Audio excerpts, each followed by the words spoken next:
일주일 동안 헬스장에 열심히 다니고 하루에 단백질 100g을 섭취한다 해도 콜라겐이 풍부한 음식을 먹지 않으면 나이가 들수록 근육량은 결코 증가하지 않습니다. 대부분의 건강 전문가들은 근육을 늘리기 위해 단백질 섭취와 운동이 가장 중요하다고 강조하지만 실제로는 그것만으로는 충분하지 않습니다. 진정한 근육 형성의 가장 핵심적인 요소는 단백질이 아니라 바로 콜라겐입니다. 그런데 여기서 많은 중장년층이 간과하고 있는 놀라운 사실이 하나 있습니다. 콜라겐 보충제를 꾸준히 복용해도 근육이 쉽게 늘어나지 않는다는 점입니다. 그 이유는 보충제 형태의 콜라겐에는 자연 식품에 포함된 젤라틴 성분이 거의 들어있지 않기 때문입니다. 또한 많은 분들이 소뼈 육수를 선택하지만 소뼈 육수만으로는 근육 형성에 필요한 콜라겐 양이 크게 부족합니다. 근육을 늘리려면 하루에 최소 15g의 콜라겐이 필요하지만 일반적인 뼈 육수 한 그릇에는 그보다 훨씬 적은 양만 포함되어 있기 때문입니다. 따라서 오늘 영상에서는 뼈 육수보다 콜라겐 함량이 8배 이상 많은 액체 형태의 콜라겐 식품 2가지를 소개해드리겠습니다. 먼저 구하기 비교적 쉬운 두 번째 옵션부터 알려드린 후 대부분의 사람들이 놓치고 있는 최고의 선택을 공개하겠습니다. 또한 근감소증을 극복하고 60대 이후에도 근육을 유지하거나 늘리고 싶다면 반드시 피해야 할 음식 3가지도 함께 안내해드릴 예정입니다. 아직 구독하지 않으셨다면 지금 바로 구독해주시고 함께 시작해보겠습니다. 첫 번째는 생선 껍질 육수입니다. 이 육수 한 컵에는 놀랍게도 12에서 15g에 달하는 콜라겐이 포함되어 있습니다. 일반 뼈 육수보다 거의 2배에 가까운 양입니다. 특히 해양성 콜라겐은 다른 유형의 콜라겐보다 흡수율이 약 1.5배 높아 나이 들어 근육 손실을 막고자 할 때 매우 효과적인 선택입니다. 이 콜라겐은 근섬유 구조를 직접 지지할 뿐 아니라 근육을 받치는 결합 조직을 강화하는 데도 중요한 역할을 합니다. 그런데 많은 중장년층이 모르고 있는 사실이 있습니다. 생선 껍질 육수에는 콜라겐 외에도 오메가-3 지방산과 셀레늄이 풍부하게 들어있어 운동 후 근육염증을 완화하고 회복 속도를 높여준다는 점입니다. 특히 오메가-3는 단백질 합성을 촉진하는 데 필수적이므로 식사로 섭취한 단백질이 실제 근육으로 잘 변환되도록 도와줍니다. 실제로 일본 도쿄의 한 대학병원에서 근감소증 환자 120명을 6개월간 관찰한 연구에서 매일 생선 껍질 육수를 섭취한 그룹은 평균 1.46kg의 근육량 증가를 보였습니다. 반면 일반 식사를 유지한 대조군은 0.26kg 증가에 그쳤습니다. 연구팀은 이 결과를 자연 유래의 근육 보존 방법으로 평가하며 높은 관심을 보였습니다. 사실 이러한 효과는 오래전부터 알려져 있었습니다. 우리 전통 한의학에서도 2000년 전부터 생선 껍질 육수를 쇠약한 근육을 회복시키는 약선 요리로 활용해왔으며 바다 콜라겐이 노화된 몸의 활력을 되돌려준다는 점을 잘 이해하고 있었습니다. 만드는 방법도 간단합니다. 연어나 대구 껍질을 깨끗이 세척한 후 생강과 천일염을 넣고 약불에서 2-3시간 정도 천천히 우려내면 됩니다. 육수가 식었을 때 젤리처럼 굳는다면 콜라겐이 충분히 추출된 신호입니다. 다만 생선 껍질 육수와 함께 절대 섭취하면 안 되는 음식들이 있는데 이 부분은 영상 후반에 자세히 설명드리겠습니다. 지금은 이 육수를 식사에 활용하는 방법을 먼저 안내해드리겠습니다. 아침에는 스크램블 에그에 한 국자 떠서 함께 조리해보세요. 점심에는 채소와 닭가슴살을 넣은 국물 요리로 사용하면 좋고 저녁에는 구운 생선과 고구마의 따뜻한 육수 한 잔을 곁들이는 것을 추천합니다. 이렇게 하면 매 식사가 근육 건강을 위한 보양식이 됩니다. 하지만 한 가지 주의할 점이 있습니다. 생선 껍질 육수만 섭취한다고 해서 근육이 저절로 증가하는 것은 아니라는 사실입니다. 다음에 소개할 또 다른 콜라겐 식품과 함께 먹어야 진정한 시너지 효과가 나타나기 때문입니다. 이 다음 식품은 생선 껍질 육수와 조합할 때 근육 형성 효과를 크게 높여주는 특별한 역할을 합니다. 이어서 확인해 주세요. 두 번째로 소개할 콜라겐 식품은 닭발 육수입니다. 닭발로 우린 육수 한 컵에는 14에서 18g의 콜라겐이 들어있으며 이는 전체 단백질 함량의 약 70%를 차지합니다. 특히 이 육수에 포함된 콜라겐은 제1형과 제2형이 균형 있게 구성되어 있어 근육 섬유를 재건하고 관절 주변 연골을 강화하는 데 뛰어난 효과를 발휘합니다. 이는 중장년층에게 더 튼튼한 근육과 함께 운동 시 관절 통증 감소를 의미합니다.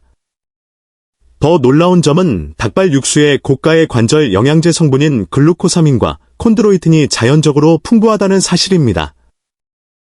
이 성분들은 근육 내 염증을 신속히 완화하고 회복 기간을 단축해 나이 들어도 근육이 빠르게 붙는 데 크게 기여합니다. 서울대학교 의과대학 연구에서 4개월간 85명의 노인을 관찰한 결과 주 3회 닭발 육수를 섭취한 그룹은 하체 근력이 28% 증가하고 근육통이 45% 감소했습니다. 연구팀은 이 효과가 기존 단백질 보충제보다 우수한 이유를 닭발 콜라겐의 독특한 구성으로 결론지었습니다. 사실 이 방법은 예로부터 전해져 내려왔습니다. 우리나라 전통 한의학에서도 닭발탕은 뼈와 근육을 강화하는 대표 보양식으로 오랫동안 사용되었습니다. 수천 년 전 한의사들은 닭의 발 부위에 근육 회복 영양소가 가장 집중되어 있다는 점을 이미 알고 있었습니다. 닭발 육수를 만드는 방법도 어렵지 않습니다. 손질한 닭발을 양파와 향신 채소와 함께 4시간에서 6시간 정도 약불에서 푹 우려내면 됩니다. 식힌 후 국물이 탱탱한 젤리 형태로 굳으면 콜라겐이 잘 추출된 증거입니다. 이제 이 두 가지 육수를 어떻게 조합해 활용할지 알려드리겠습니다. 생선 껍질 육수와 닭발 육수를 함께 섭취하면 해양 콜라겐과 육상 콜라겐을 동시에 얻는 효과가 있습니다. 이는 단일 식품으로는 불가능한 완벽한 아미노산 균형을 만들며 근육 형성에 최적의 환경을 제공합니다. 생선 콜라겐은 빠른 흡수로 즉각적인 회복을 돕고 닭발 콜라겐은 장기적인 구조적 지지를 담당합니다. 서로 보완하며 몸속에서 협력하는 형태입니다. 활용 방법도 다양합니다. 아침에는 따뜻한 닭발 육수에 달걀 2개를 풀어 저어가며 익히면 고단백 콜라겐 계란 수프가 됩니다. 점심에는 당근, 샐러리, 시금치를 넣은 채소 수프로 사용해보세요. 저녁에는 본 식사 30분 전에 향신료를 추가해 따뜻하게 마시면 소화가 활성화되어 콜라겐 흡수가 더욱 좋아집니다. 특히 취침 중 근육 회복 시간에 맞춰 영양 공급이 최적화됩니다. 하지만 여기서 중요한 점을 기억해야 합니다. 콜라겐이 풍부한 육수를 아무리 꾸준히 마셔도 잘못된 음식과 함께 먹으면 효과가 사라질 뿐 아니라 오히려 체내 독소를 생성할 수 있다는 사실입니다. 아마 지금도 많은 분들이 무의식 중에 그런 조합을 하고 계실 수 있습니다. 특히 3가지 음식 중 마지막 하나는 거의 모든 분들이 최근 일주일 내에 섭취하셨을 가능성이 높습니다. 지금부터 소개할 내용은 다수의 연구자료와 1000명 이상의 환자 경험, 국내 근감소증 전문가 협의를 바탕으로 확인된 절대 피해야 할 위험한 조합 3가지입니다. 끝까지 시청해주세요. 콜라겐 육수를 마시면서 절대 함께 먹지 말아야 할 첫 번째 음식은 흰쌀밥입니다. 흰쌀밥은 많은 중장년층이 육수나 탕과 함께 즐기는 익숙한 주식, 바로 이 평범한 밥이 근육 형성 노력을 방해하고 있다는 사실을 아시는 분이 많지 않습니다. 흰쌀밥의 혈당 지수는 73으로 설탕보다도 높습니다. 콜라겐 육수와 함께 먹으면 혈당이 급상승하면서 콜라겐 단백질이 근육으로 전달되는 과정을 막게 됩니다. 실제로 2019년 국내 대학병원 연구에서 당뇨가 있는 노인 200명을 8주간 관찰한 결과 고혈당 지수 음식을 콜라겐 식사와 함께 섭취한 그룹은 근육 단백질 합성이 40% 낮았습니다. 혈당 상승은 콜라겐 아미노산이 근육세포로 들어가는 경로를 차단합니다. 더 심각한 점은 흰쌀밥이 미네랄 풍부한 생선이나 닭 육수와 만나면 체내에서 최종 당화산물이라는 독성 물질이 생성된다는 사실입니다. 이 물질은 근육에 축적되어 만성염증을 일으키고 근육 손실을 가속화합니다. 즉, 근육을 위한 음식이 오히려 근육을 파괴하는 요인이 됩니다. 저는 최근 87세 김정숙 어르신을 진료한 적이 있습니다. 6개월간 매일 콜라겐 육수를 드셨지만 근육량은 증가하지 않고 기력이 떨어졌다고 하셨습니다. 식습관을 확인해보니 매 식사마다 흰쌀밥을 함께 드시고 계셨습니다. 이후 퀴노아와 귀리로 대체를 권유드렸고 3주 만에 근육량이 0.9kg 증가하며 걸음이 훨씬 가벼워졌다는 소식을 전해주셨습니다. 따라서 근육 건강을 진심으로 원하신다면 콜라겐 육수 섭취 후 최소 2시간 동안은 흰쌀밥을 피하셔야 합니다. 이 작은 변화가 앞으로의 건강과 독립적인 생활을 결정할 수 있습니다. 콜라겐 육수와 함께 절대 섭취하면 안 되는 두 번째 음식은 술입니다. 특히 저녁 식사 후나 취침 전 한 잔씩 즐기는 술은 근육 형성을 원하는 중장년층에게 큰 장애물이 됩니다. 많은 분들이 와인 한 잔 정도는 건강에 좋다고 생각하시지만 콜라겐 육수와 알코올을 함께 섭취하면 몸의 회복 시스템이 혼란에 빠집니다. 소량의 술 한 잔만으로도 근육 단백질 합성이 최대 37% 억제된다는 연구 결과가 있습니다. 알코올은 콜라겐에서 얻은 아미노산의 흡수와 활용을 방해해 정성껏 마신 육수가 무의미해지게 만듭니다. 더 큰 문제는 섭취 시점입니다. 취침 전 술은 수면 중 자연스러운 근육 회복 과정을 심각하게 저해야 합니다. 서울의 한 대학병원에서 12주간 150명을 관찰한 연구에서 콜라겐 섭취 후 4시간 내 술을 마신 그룹은 근육량 증가가 현저히 낮았습니다. 연구팀은 알코올이 엠터 경로를 차단한다고 밝혔습니다. 더 위험한 점은 콜라겐의 아미노산과 알코올이 결합하면 알데하이드라는 독성 물질이 생성되어 근육세포 손상을 일으킨다는 사실입니다.